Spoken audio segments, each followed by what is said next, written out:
Hello viewers, I'm SB and welcome back to Total War Warhammer 3, where the game is doing the absolute best that it can to convince us that maybe we're not so bad, as far as good and bad guys go, by just confronting us with the absolute worst dregs of the Warhammer world at every possible opportunity. I guess, are there even any good guys they could confront us with?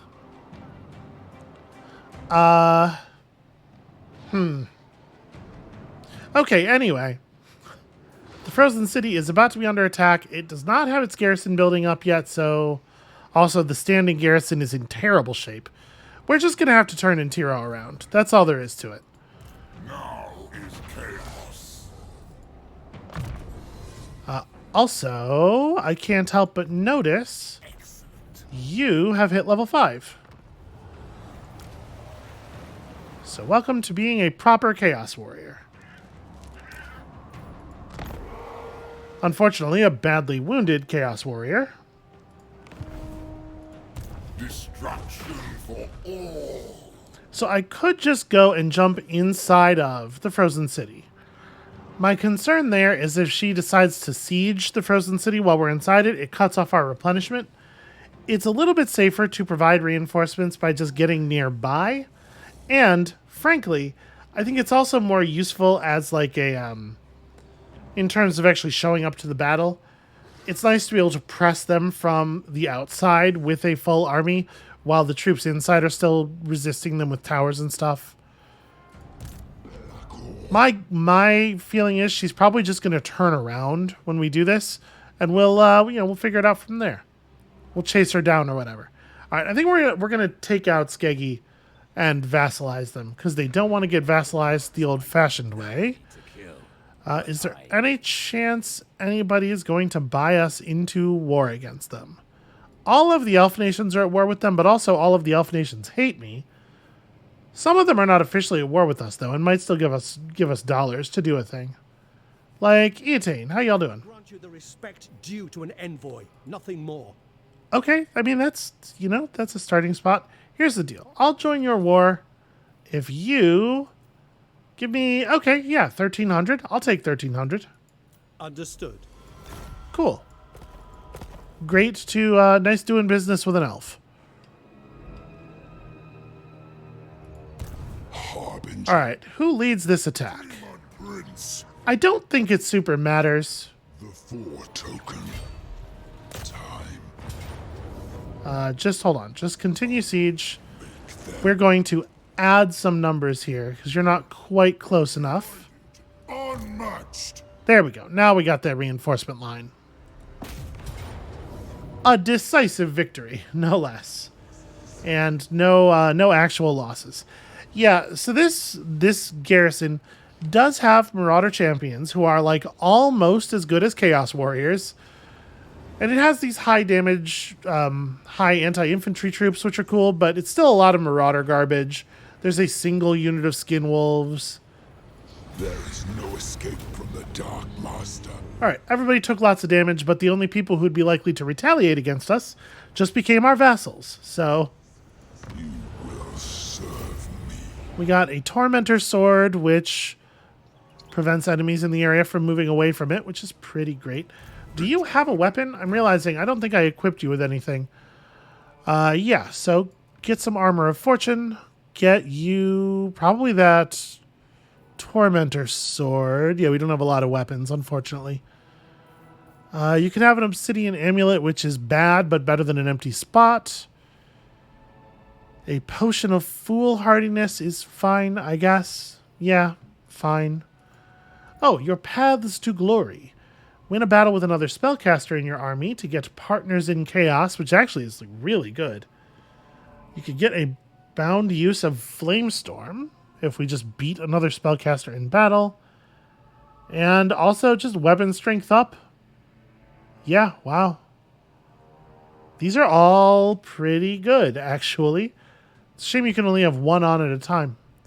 Alright, we did get also 3 skill points. So we were just learning magic. Let's learn the Burning Head. It conjures a giant flaming skull that just runs around the battlefield screaming. And I think that's pretty fun for magic. I think that's the kind of thing magic should be doing. It's very weird to me that this box is arranged backwards from all the others, and all the others, the spells go first. Glorious. It doesn't mean anything. It doesn't have any effects. It's just weird. Tread the paths of chaos. So can I settle this to my vassal? Yes. Okay. You steal our pleasures from us. What on earth? Who said that?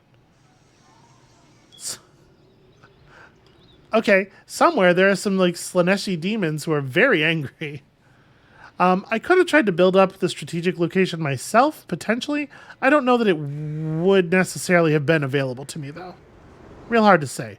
Also, it turns out Skeggy is, yeah, it's just an altar site.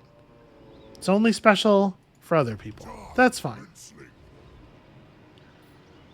We don't have enough movement to go back into encampment mode. Our Winds of Magic meter is at full, so there's really no reason to channel. Just back up and try to stay close to Be'lakor, I guess. Master. All right. Be'lakor is definitely learning Lightning Strike. Skill acquired. Well, almost. And then you're just picking up kind of whatever. Melee defense, I guess. For chaos. Okay, we are fairly rich. I'm not sure. Is there anything else I want to build here? There's a control building. We are slightly negative on control. And we have a lot of open spaces here. Building the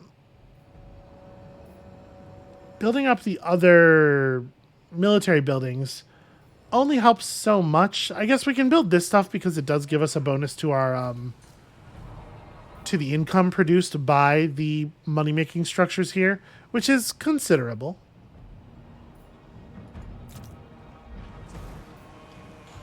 Back at Albion, we may as well push for completion. Over here, we probably do not need to upgrade this. It's probably not actually that valuable. But sure, we'll build wizard huts everywhere.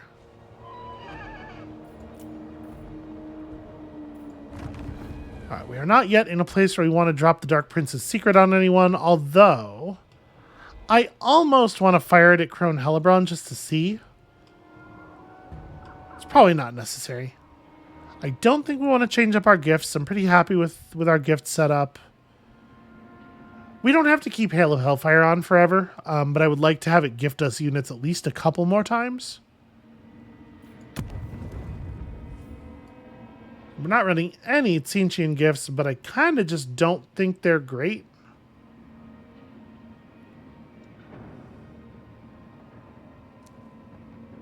Yeah.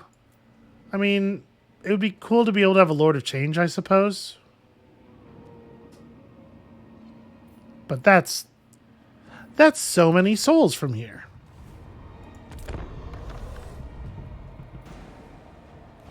And yeah, it's 6,400 upkeep. 6,400 income. There we go. That's the word. We could absolutely afford to run another army. We probably should. And Tira shouldn't be out there alone.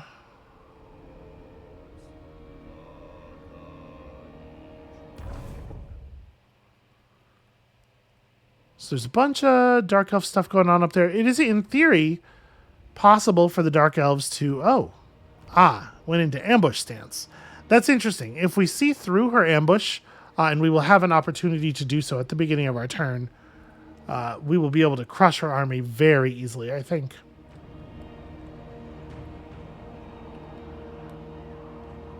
So whenever a unit, or whenever an army gains vision over an army that is in ambush mode, you make an awareness check to see if you see them. And that happens at the beginning of each army's turn, as well as if one army moves into visual range of an ambush army. So at the beginning of our turn, we'll get a roll to reveal. And hopefully we'll hit it.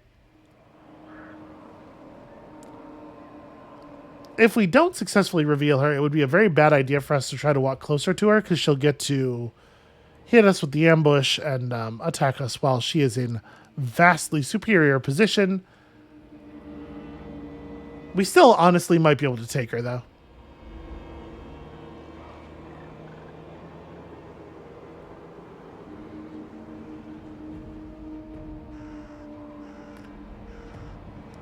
God, the AI really loves to just, like, sack a thing and then run away from it.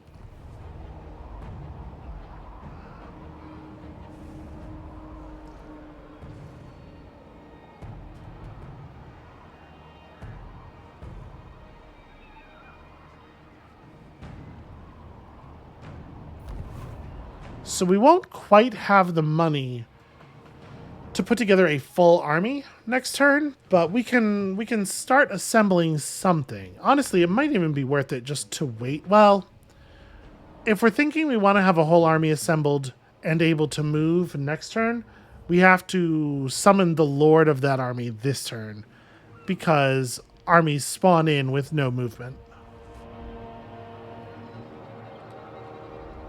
All right, love to see our allies using units recruited from us. I don't love it when a Marauder army recruits a Marauder from me. I don't know if you saw that, but one of those Vanaheimling armies had a Marauder that they recruited via alliance, which feels a little silly. So we can move quite a distance here while staying inside friendly territory. Chaos incarnate. Not that I guess we need to stay inside friendly territory. So let's talk to Exoatl here. They have 6 total settlements. We can see their territory extends southward. Swamp Town is owned by the Hunts Marshal's expedition, who I imagine is predisposed to not care for me. Gonna have some problems there. I don't think I want to construct an outpost with Skeggy. I feel like they are unlikely to build anything that I want.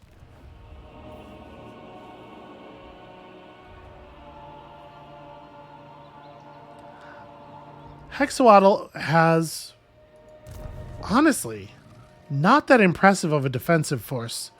We might be able to just hit them. Into darkness. Just how our 2 demon princes roll over here. This body. Combine y'all up and hire in some new marauders, or a hell cannon, and then some marauders. I guess the demon spew can join your army. They have healed up. Remember, they did die in combat under Bellacor's watch. And so we have our Chaos Warriors. Our aspiring champions can be turned into Chaos Spawn. That's interesting. That's the only thing we can do with them. That doesn't really feel useful. And then we could upgrade our Chaos Warriors into Chosen if we wanted.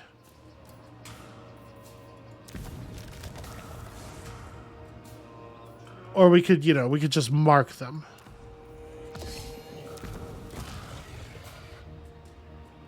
So when they become Chaos Warriors of Khorne, they lose a small amount of melee defense and a little bit of leadership. But they gain the Mark of Khorne and also Frenzy, and I think Frenzy is a significant portion of what the Mark of Khorne does. So if I click on this, I would really like to be able to... Yeah, I can't mouse over that. That's a real shame. Do I want to mark them? We have 10 Undivided Authority and only 6 Coronate Authority. So we're losing a little bit of upkeep bonus and a little bit of replenishment, but that's it, really. We also can upgrade them to Dual Weapon Warriors of Khorne, who lose a ton of melee defense because they no longer carry shields. And also, the ranged denying effects of shields. But they gain a considerable amount of anti-infantry in addition to the Frenzy.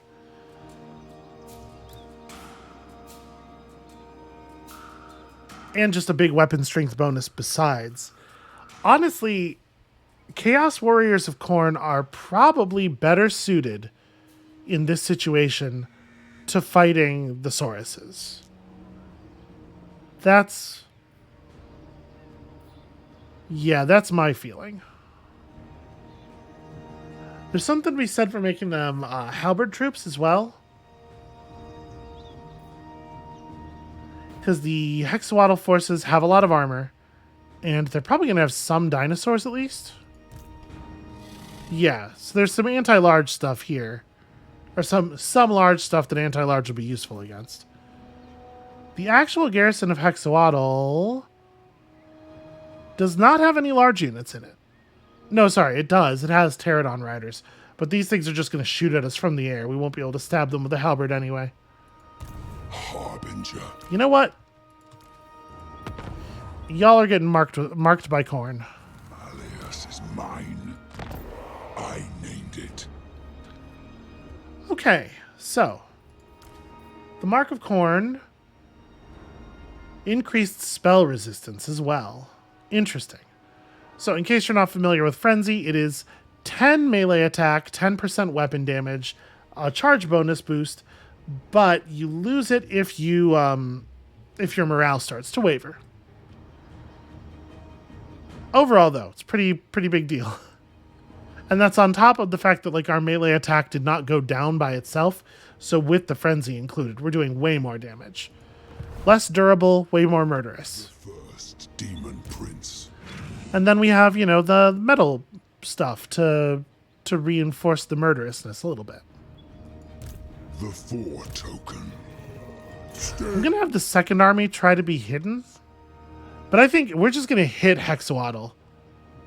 If they can't muster a defense, I think we should just take this down now. Because it's probably where most of their important structures are. A glorifying act. Never stop. Alright, I don't want to walk too far forward, but I'm going to go into ambush mode. And we'll see how they like that. We know approximately where they are, but trying to wander into the field and feel around for them is, I think, potentially a very dangerous idea. Could get us into a lot of trouble. Right now, the corn bonus that we're running is just blessing of what are we running?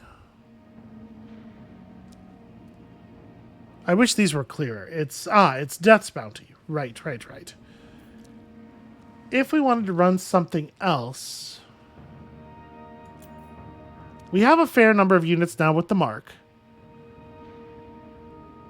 So Blood Greed does nothing by itself. Well, it makes you immune to psychology. And then if they start getting kills, they'll get up to 16 melee attack. It doesn't specify how much the intensity increases with each kill made. So I don't know how many bodies they have to drop to ramp this up to full value, but it does seem pretty good. And then eventually you could get a Bloodthirster. I mean, like, very eventually. Yeah, I do like Violent Hunger. Violent Hunger is probably worth putting in if we could afford it, which we cannot. Character experience per turn up with all characters, that's also fine. It's not a lot of experience, and I'm leery of adding anything to our soul costs at the moment.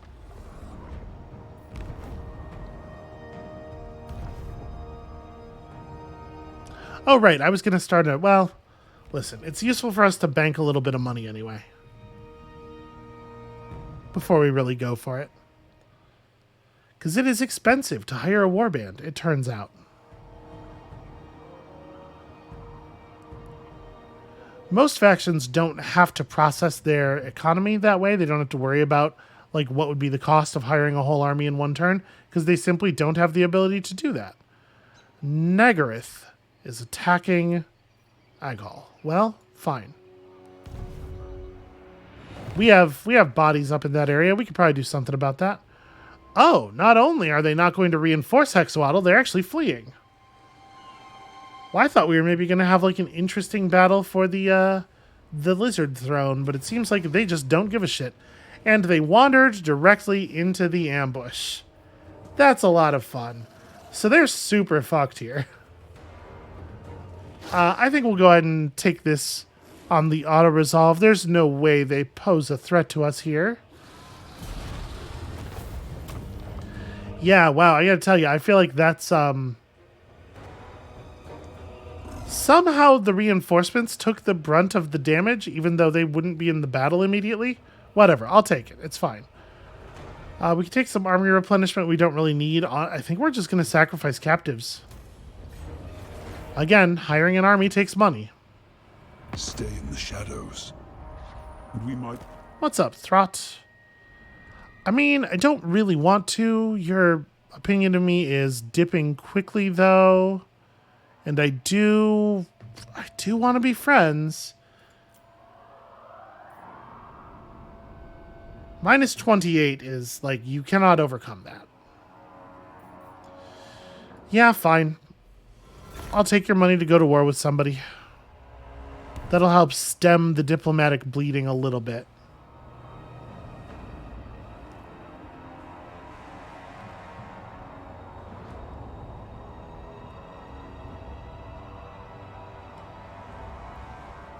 I wonder how many settlements the Crone Hellebron has.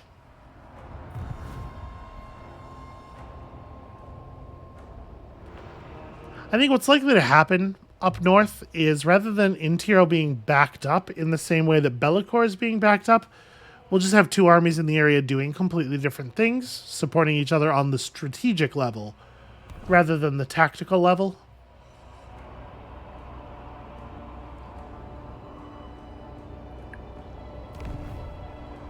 Because it does feel like I need to be putting some pressure on Sigvald. Dude's got it way too easy right now. Pretty happy to see the Ecstatic Legions actually removing settlements from Kislev.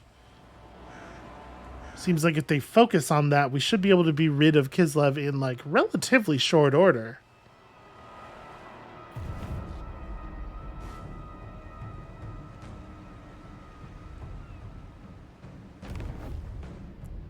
The Skegi are actually making some headway onto Ulthuan. I had to say I'm very surprised by that.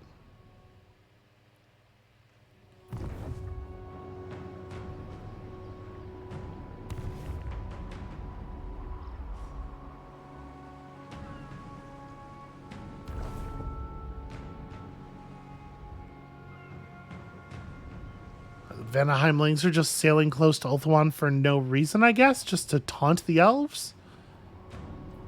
Oh, I forgot we have a siege going on. Shoot. We defeated Crone Hellebron and got actually very good combat stats. Intero completed a challenge, apparently. So much stuff happened. Ah, finished that. That's cool. Probably make use of those immediately, actually. Yeah, I forgot that there was a battle. Well, we can still take the victory. It's going to damage my garrison quite badly, but it's got to get done.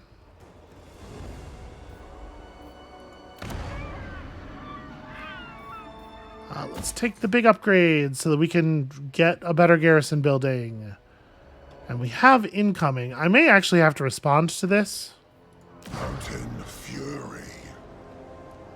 Okay, so here I think we want to start. Let's recruit a new lord. We have a normal Chaos Lord. Let's try a Chaos Sorcerer Lord. Hold on. This is a Burning Body. Not so exciting. So we know what Lore of Shadows does. I guess Lore of Death is the only thing we don't really have. It's the only lore here that we don't already have a caster of. And I mean, it is a pretty good one. It's got some cool stuff. So campaign line of sight up is actually really valuable. This Chaos Sorcerer Lord is just better at charging people. I just don't know that I think that's going to happen all that much. Those blessed by chaos see not only what is before them, but also what lurks in shadow, hiding in the periphery. That's pretty sick. Crom, welcome aboard. Alright, we are going to recruit stuff for Crom's army, but I actually want to play out the rest of the turn first because I want to see how much money we have in total. Oh, I'm not formally at war with Hexawaddle. Who would potentially buy me into this war? The Cult of Pleasure is a group of people that we are not technically at war with yet, although I bet it's going to happen soon. So once again, we may be able to get them to just pay us into this war.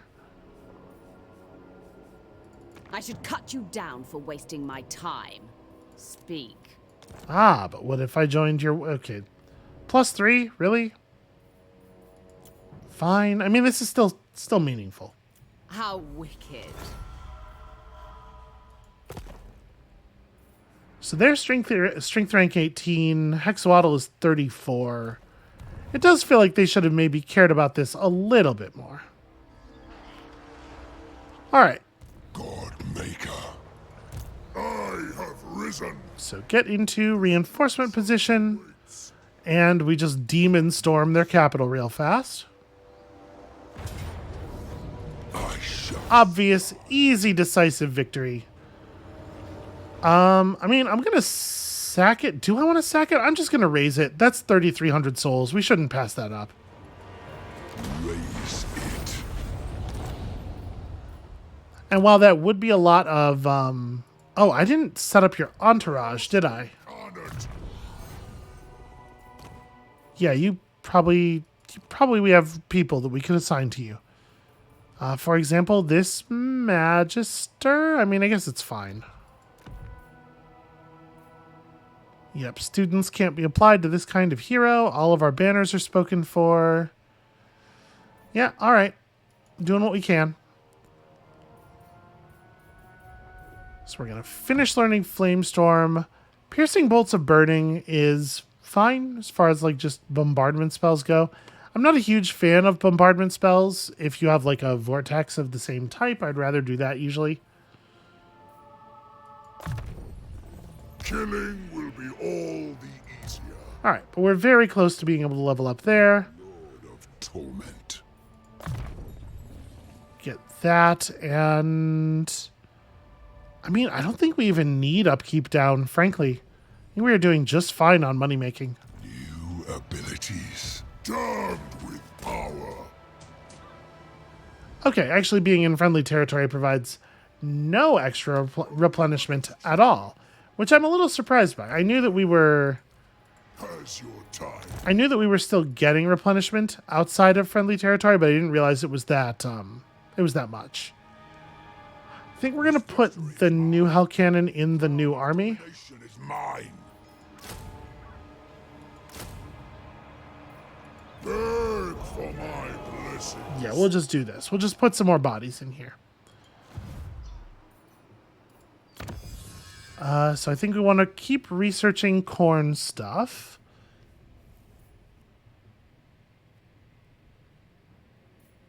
I guess, yeah, Corn Authority up for each gift of corn will help these specialized troops a little bit. Innovation. And you are getting close to having all of the skill points that matter. My prayers are answered. All right, so these two armies are going to be in pretty good shape, aside from the ground-pounding infantry types. What's your issue? Armies that cannot be sustained. Oh, they don't have the money to run this force, is what's happening. Too many stacks, not enough settlements. Well, we'll fix that. We'll give them back Port Reaver, and then they can, take this stuff over at their leisure. All right, so in Tiro, Your blood will drip. Harganeth has 5 settlements remaining, but interestingly not Dargoth. So if we knocked out Nagrar, they probably would not be in position to come at us really anytime soon. Wow, and Tiro got 6 skill points for that? What is going on? This is going to be 12 points of defense. Overall, we definitely want Deadly Onslaught. Very powerful chasing skill. And so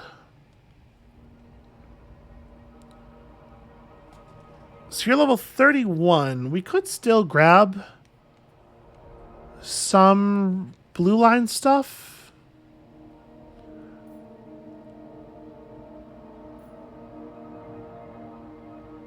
Alternatively, we pick up some of this. So cavalry and chariot units. I mean, I do intend to have non-demonic cavalry. We're building up slowly. These horsemasters are tier 4. Is that enough? No, they have to be 6.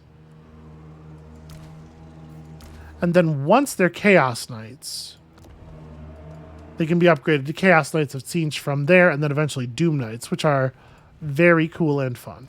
I actually really like this, like having to develop your troops over time thing. I think this is a really good mechanic. Let's grab the final transmutation.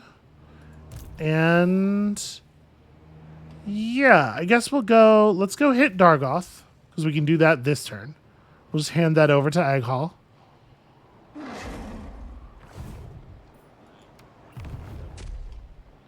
Congratulations, friends. All yours. And then on toward this port. And is that everybody? Yeah. Okay, so back to Crom. With 35,000 favor. What do we want to pick up? For sure this. Almost certainly that. Did we not just finish a tech that's supposed to have put...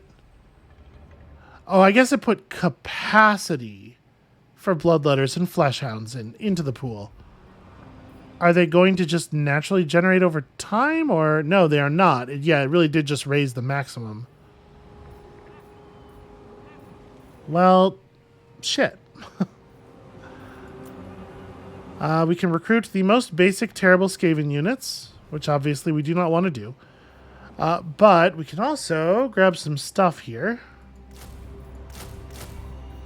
Take a giant, sure. Trolls. We don't yet have more dragon ogres. Take a unit of chaos spawn, though. Some Forsaken. And then, like...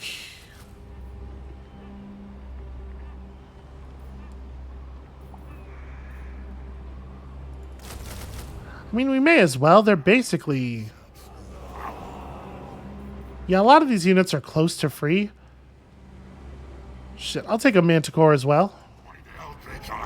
And then, do we have hero capacity here? Yeah, we can throw an Exalted Hero into this army as a melee unit as well.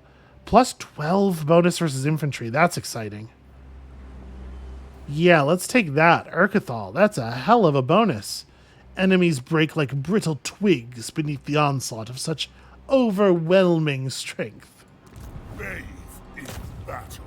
Destruction. Okay, we can't do that until next turn. Everything's got to spawn in with no movement. And so, we actually still have the money necessary to pursue some real upgrades here. Do I want this? Yeah, probably, actually. We still have a while to go on growth, and the replenishment rate bonus for the garrison is quite meaningful. And then we had another keep somewhere. Yeah, here, the Doom Keep, that had room on its money-making building for an upgrade, so we should definitely hit those. Krakadrak as well, in fact. Okay, yeah, the buffer on the extra souls is something I'm very, very happy with. We dropped our income by, a tiny little bit. Listen, most of our income has come from violence anyway. We know this.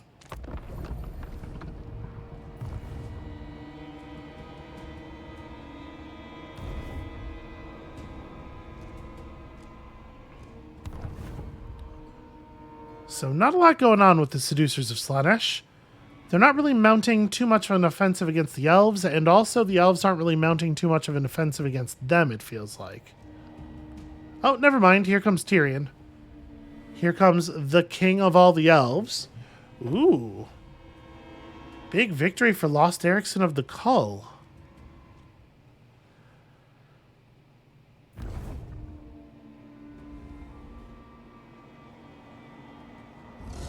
It kind of feels like the elf armies are just getting embarrassed sort of all over the place, which rules.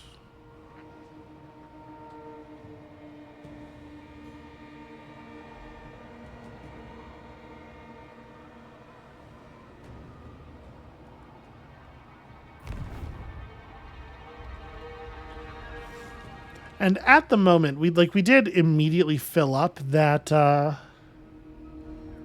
that newly summoned army, but we're still going to definitely check the recruitment pool in every area of ours that we run through and see where we can strategically replace units with other units.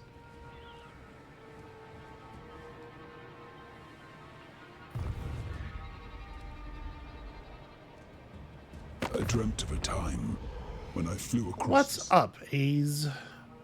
You want me to fight some dwarves? I mean, how powerful are these dwarves? Hard to say, but pretty far away from me. You know what? I got a counter offer. How about you pay me slightly more money than that? How delectable. Sure, you could delect that. I believe you.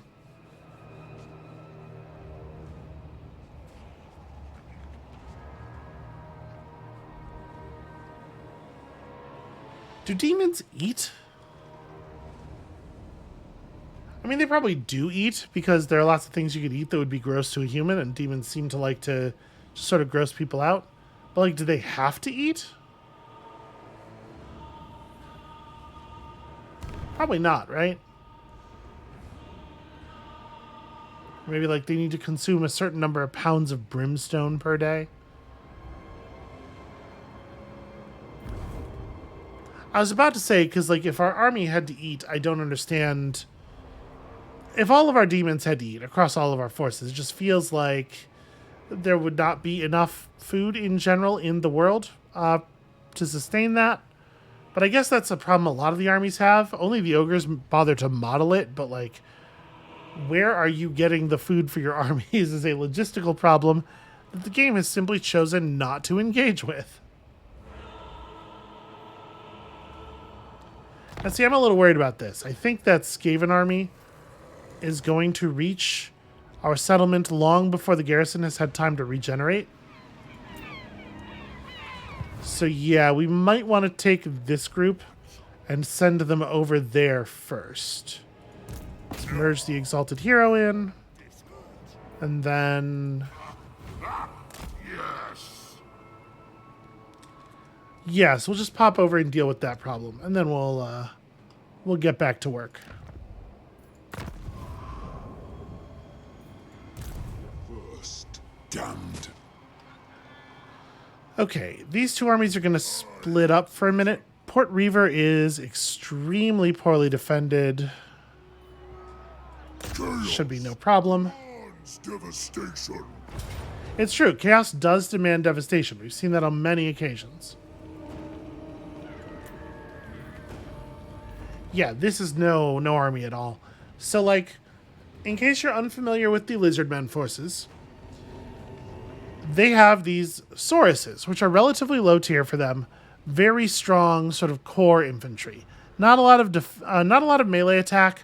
Not really good killers, but just very tough. They also have skinks, which are just like tiny little scaly, like... Skinks are terrible. And any army that is composed largely of skinks is going to get run the fuck over. Unleash the bloodlust. And I think we're going to see a lot of that. Chaos comes. Here, y'all. This is yours. Enjoy. So, we don't need a bonus to building costs, I guess. Yeah, I guess we just take they've come to the wrong place, make it hard for enemies to move around in our territory in case we get ambushed by elves or whatever.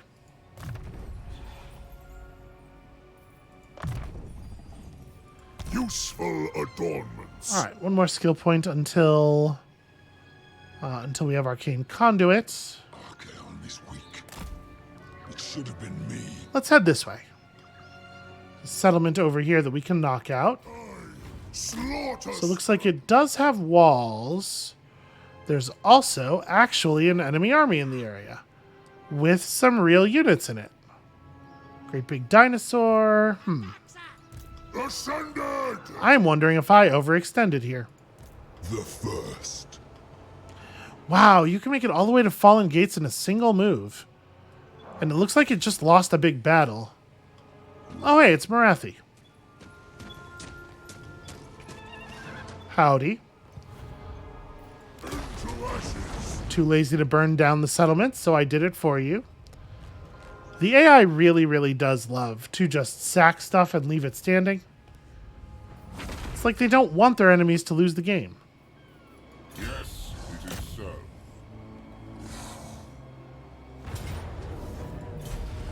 I will say this, though. It is pretty neat to be able to sack stuff and just give it to our vassal and keep moving. And have it, like, be properly removed from the enemy force. Oh, hell yeah, immortality. Huzzah! And then... Good. We are almost done with meaningful skill points on this faction. Or on that, the character. Whispers his will to me. Alright, still not interested in peace. This is wise. Three mortals will I think I'm going to have Intiro return to trying to actually solve this problem. We will handle all this other stuff. It's going to happen. Oh, I should see about recruitment. We don't have any Chaos Warriors. I will kick out a unit of Marauders. Well, I'm kicking somebody out for those aspiring champions. I'm just not sure who.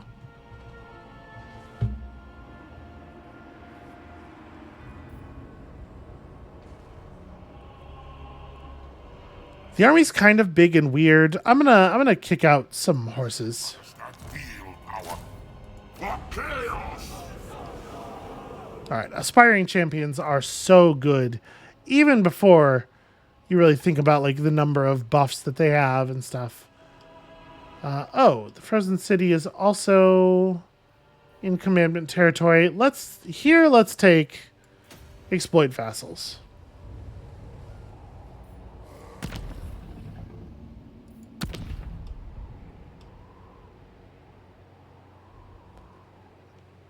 And yeah. Karen Carr belongs to Harganeth. I'll tell you, these the non-dark elves really sleeping on the job here.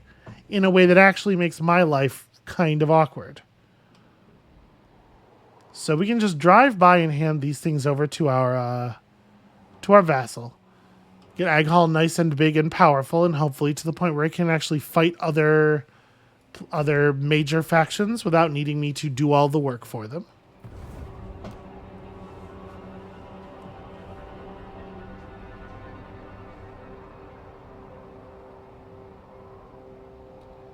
So the only way to actually get the those corn units into the gifted pool is with a gift of corn, right?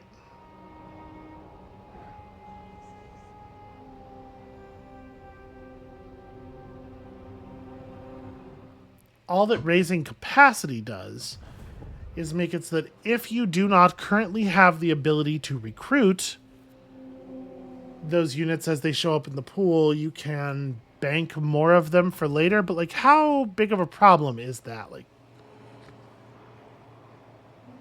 seems like you have to leave a gift in place for an awfully long time to have it completely filled, that queue of units, and there's just not... If more of the unit-related gifts had other effects, had something that they did aside from just gift the units, I guess I would maybe understand, but for most of them, that's all they do. You could very easily just drop them when they hit 4 instead of dropping them when they hit 6. I don't know that it gives much of an advantage. You stand before the shadow. Slowly... Every player, every major faction, every legendary lord faction gets to hate you more and more as you pick up more territory, as you become more of a quote-unquote strategic threat. I haven't had a look at our total number of settlements raised or sacked in a bit here. I wonder how close we are. We still obviously have to remove an awful lot of players from the game. This is annoying. You're really going to make me come back here and play defense? Like, I don't have better things to do. After we deal with Hexawatl, we are going to have to just burn all of Ulthuan to the ground to raise the island.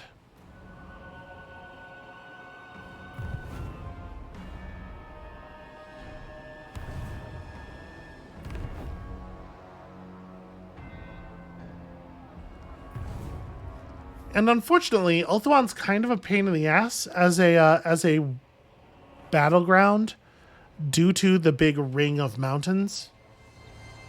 It's actually super hard to move armies to where you want them to be.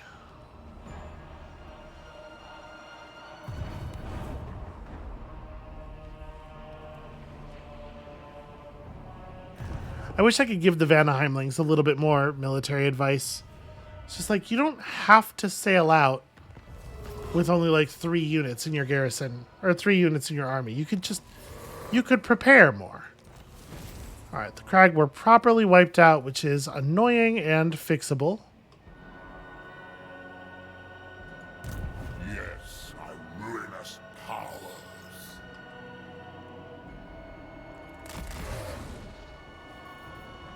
All right, and Tiro's turn is nice and straightforward. Pinja.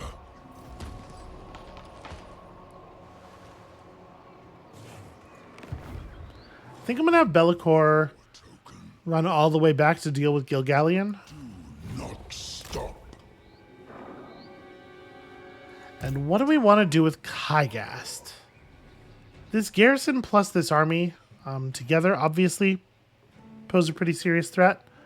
I'm going to cross over here. Please. Let's see if... Okay, so that's Pahuax. Belongs to somebody else. They have 2 settlements left. One of them is here. And we just don't know where the other one is. Interesting. I don't know if there's a settlement down at the tip of this area, but... Ah, yes, this area says that it belongs to the Shrine of Sotek, and that is certainly not the name of any settlements we see. So yeah, it's back there somewhere. All right. We'll get there. The destruction. You have my promise. Kind of want Crom to play it cool. The gods will. Like, don't actually run out and make yourself visible. I want to catch Blight pressing up against the walls. Unless I think that he might attack immediately. I don't think so. I don't think so.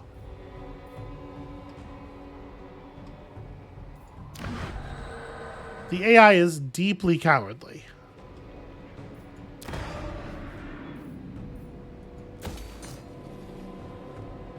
All right, you're most of the way there in your growth. I'm not going to buy an upgrade to the growth building.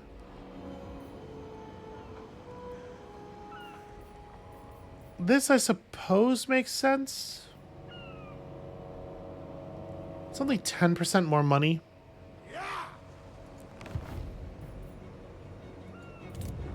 Yeah, I think we'll hold out. Okay. We could drop another portal somewhere if we felt it was necessary. Oh, the Fortress of the Damned can also upgrade its money-making building. Yeah, of course that's what we do. That rules. Okay, so we're getting back up to a reasonable income again already. God, so much elf territory. Just everywhere you look.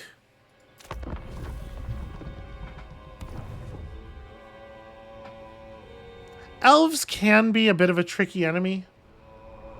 They have a lot of...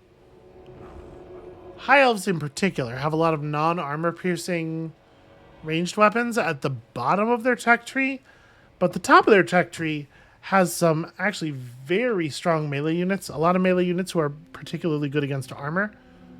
And then on top of that, dragons. Actual dragons, which are pretty good against armor. I don't really know how I'm going to deal with that. Yep, Felician Kraken Claw totally defeated the that Illyrian settlement and then just left it there. Just left it there to return to its former state because they can't take the pressure off me for even a second. Just like do something nice for your neighbor, you know? Sure, you hate that neighbor. You're at war with that neighbor, or you're not, but your sister is, and soon you will be. But still, didn't Mr. Rogers teach us in this situation, when you are only near to murdering your neighbor, not currently in the process of murdering them, just be friendly and nice.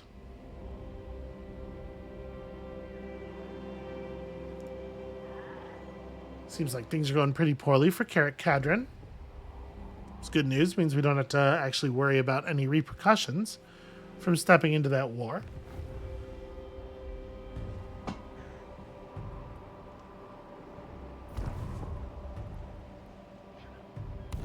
Wait, wasn't that Norskin faction wiped out just now? It seems like they're in control of...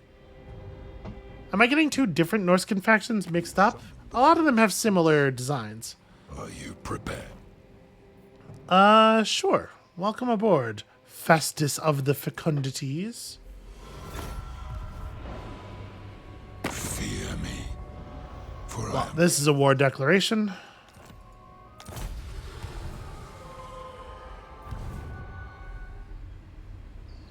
Oh wow, that is an army of like the lowest tier troops that they have available. Sadly, they are still quite far away. I know Bellacor's army is very fast, but I don't know if they're fast enough.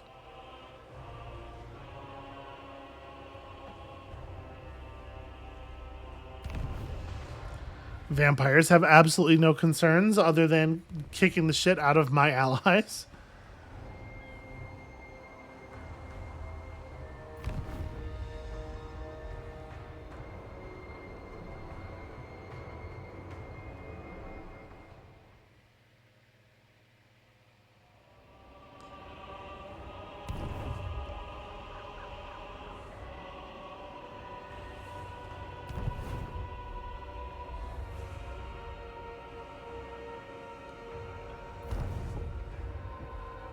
Yeah, to be perfectly honest with you, I am thinking that maybe Be'lakor will be able to reach that Illyrian army. Because, gosh, he's fast. Okay, cool. We got him to ride up. So it should be no problem for new guy to step in and just absolutely crush them. Starting to Caterin. Yeah, lots of people trying ineptly to lay ambushes. the dark, master. Yep, you're dead. And this force cannot provide reinforcement because they're in the water. This army's in march mode. They're all tired, and they are like the weakest elf troops possible. Normal archers. 15 armor, 24 missile strength. I mean, they're just absolutely flattened. They actually did way more damage to us there than they had any right to, and I think we would have gotten a much better result doing it manually. I'm going to take the big replenishment boost because there's another army right here, and apparently we're going to need it. Master. There is definitely a problem with the AI, or with the auto-resolver. Take this little bit of campaign movement range, and then also just kind of a smattering of other good stuff. I gain. Where it dramatically overvalues the contributions of ranged units. The first. Like, all those archers did way more damage than they would possibly have been able to do in a real battle. Because the AI, the algorithm for auto-resolve just kind of is like, well, they have X arrows, and those arrows do X damage, therefore they will do X times X. You know, probably be good to use different variables. X times Y damage over the course of this battle. Ignoring the fact that almost all of those archers would be dead long before they could fire anywhere near all of their arrows. Alright. We don't have a lot of info about this army. I'm a little concerned. I think they're actually going to be a tough fight for Kygast.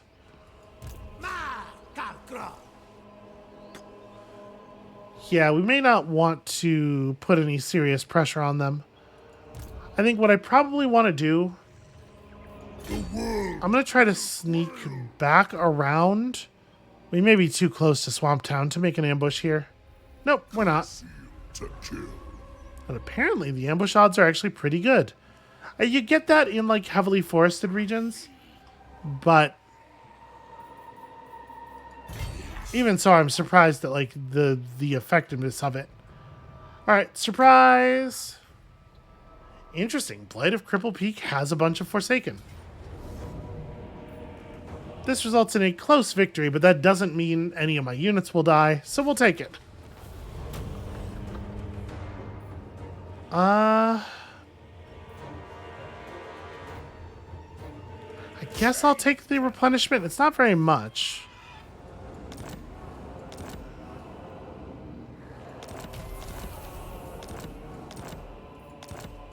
Wow, okay. We picked up a lot of potential boons and paths there. Oh, right. That's stuff that is locked behind the Mark of Chaos, though, I think. So end your turn with over 80 winds of magic reserves to unlock a cast of Penumbral Pendulum. That's pretty fun. Yeah, okay. Also, using Sacrifice Captives once will unlock a boon, so I should remember to do that. Oh, and also I should remember to equip you with stuff. So these relic swords are kind of bad. Yeah.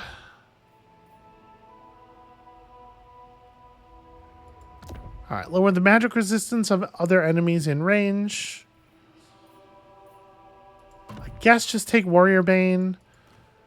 And then we can assign you a Barbarian. Are they allowed students? Nope. Just the heroes are allowed students. Okay, sorry we didn't have more stuff for you. I am kind of blown away by the number of skill points that I was given from that battle. So the passive here is more mana regeneration for 25 seconds every time you cast.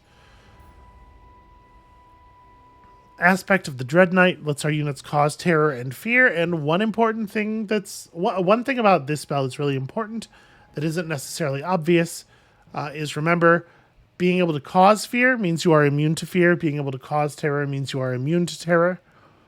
So that's interesting. That is a pretty powerful AoE hex, and Doom and Darkness is just a big leadership drop. I like this. That's going to really nuke both the offense and the defense of those enemies. And then this is like, maybe you can break somebody? All right, and then over here we have the Fate of Buna. Following the fate of the unsmiling warrior Buna, the targets of the caster's ire will laugh themselves to death. It actually does quite a lot of damage. It's one of the better direct damage spells in the game.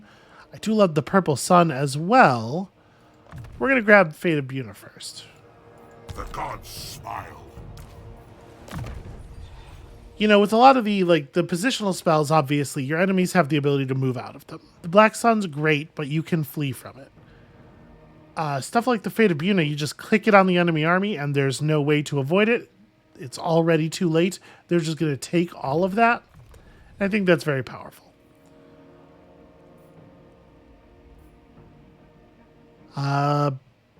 Yeah, more XP for training, especially with the Chaos Army and the way that the Warband upgrades work, is definitely valuable. And a big boost to replenishment rate. I mean, like, this is really good too.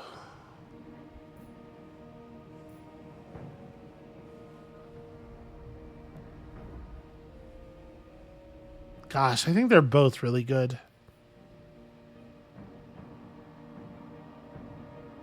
You know what? We'll get enough combat stats from our yellow line. I'm taking Chaos Strategist.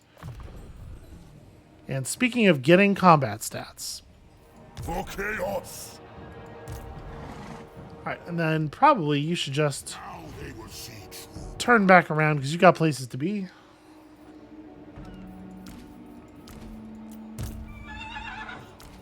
Beyond your comprehension.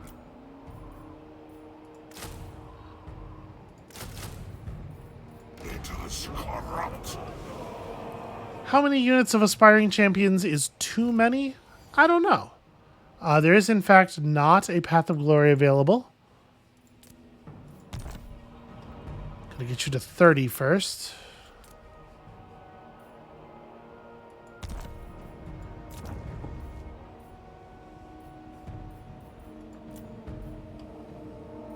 We have 19,000 gold. Is it really the case that I have nothing? Is unacceptable.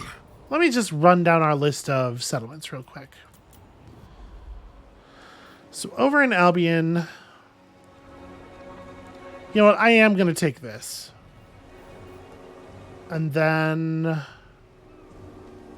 I guess we don't need this growth building at all. And we never do casualty replenishment in this area. So we could add another red building. And even though that's not like a high priority, I'm going to go ahead and buy it just because I want to have the home region maxed out. Is I suppose of sort of dubious importance, but Harbinger. it will make me feel better in my brain place if it is completed.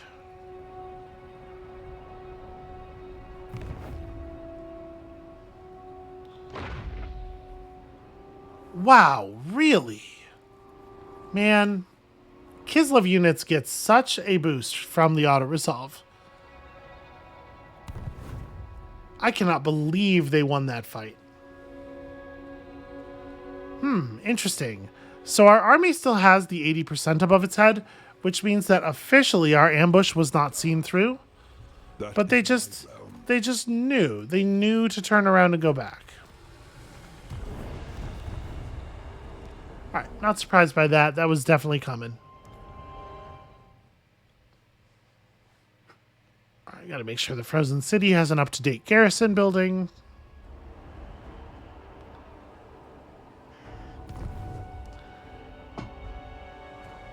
You know, the Frozen City is a place where maybe it would have made sense to put up a rift. I think it's far enough away from all of our other stuff that it would save us a lot of time. I absolutely should have done that while I was over there.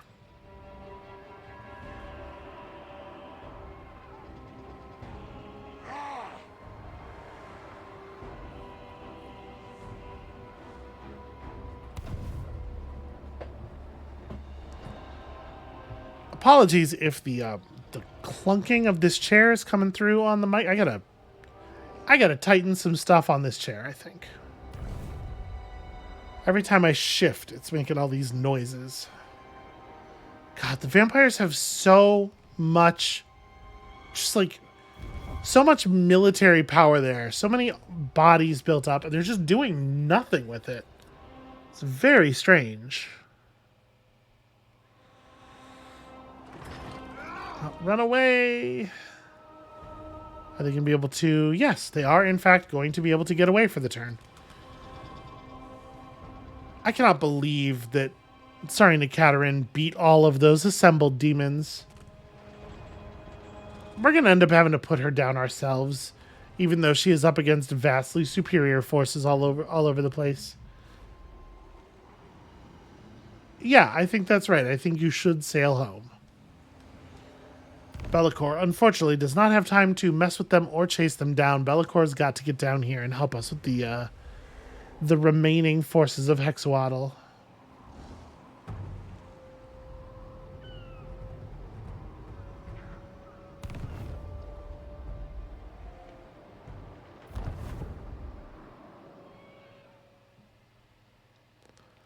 Again, just like I think there's a real lack of follow through that keeps these Norscan areas in conflict for a really long time. Goromadni could wipe out the Bearsenlings at certain points. The Bearsenlings could easily wipe out Goromadni at others, but instead they're just going to push each other to like 40% and then back off and wait wait for the refill and then come at it fresh. To be perfectly honest with you, that might just be fully within the character for Norskins. You don't want him to die. Crom has gained the attuned to Ulgu boon. The heck is Ulgu? Heroes under your command are proud to carry out your actions. I guess. My dude, who the hell is Ulgu? Oh, right, this. Because we needed to end a turn in a place that had enough magic. Okay. Cool. Extra casts of Penumbra Pendulum are pretty great, as you have already seen. Penumbra Pendulum can do an awful lot of damage sometimes. Alright, we have a ton of stuff going on, and it'd be very easy to get sucked into it, but I really, time-wise, can't afford to do that right now, so that is going to have to be that for us for today. Thank you all so much for watching. When you come back next time, tomorrow, I would like to say, I want to believe that we are going to clean up both Hexoatl and Sigvald's force, but to be perfectly honest with you, there is so much running involved in some of these campaigns. Physical space may make that just sort of geographically impossible. I guess we'll see. Come back next time tomorrow to see if I can pull it off anyway. And we'll see you then.